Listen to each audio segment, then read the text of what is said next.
Breaking news अवां share कंदा फ्रीवेल मेंबरनि जो वोट कास्ट नथो थी सघे। सुप्रीम कोर्ट सदारती रेफरेंस ते फैसलो बुधाए छॾियो आहे। अहम ख़बर के हवाले से अवां खे आगाह कंदा तो पार्टी पॉलिसी खिलाफ जेकॾहिं को वोट ॾे थो तो वो शुमार न थींदो।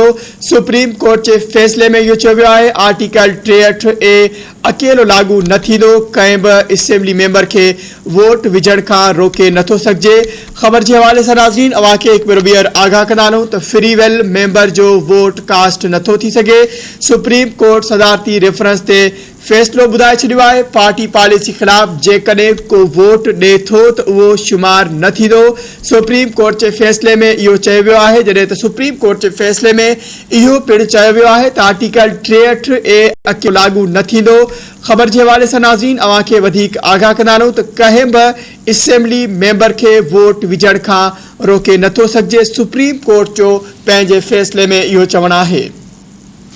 हिकु भेरो ॿीहर अहम ख़बर के हवाले से नाज़रीन अवां खे आगाह कंदा तो फ्रीवेल मेंबरनि जो वोट कास्ट नथो थी सघे। सुप्रीम कोर्ट सदारती रेफरेंस ते फैसलो बुधाए छॾियो आहे। पार्टी पॉलिसी खिलाफ जेकॾहिं को वोट ॾे थो तो उहो शुमार न थींदो। आर्टिकल 63A अकेलो लागू न थींदो। कंहिं बि असेंबली मेंबर के वोट विझण खां रोके नथो सघिजे।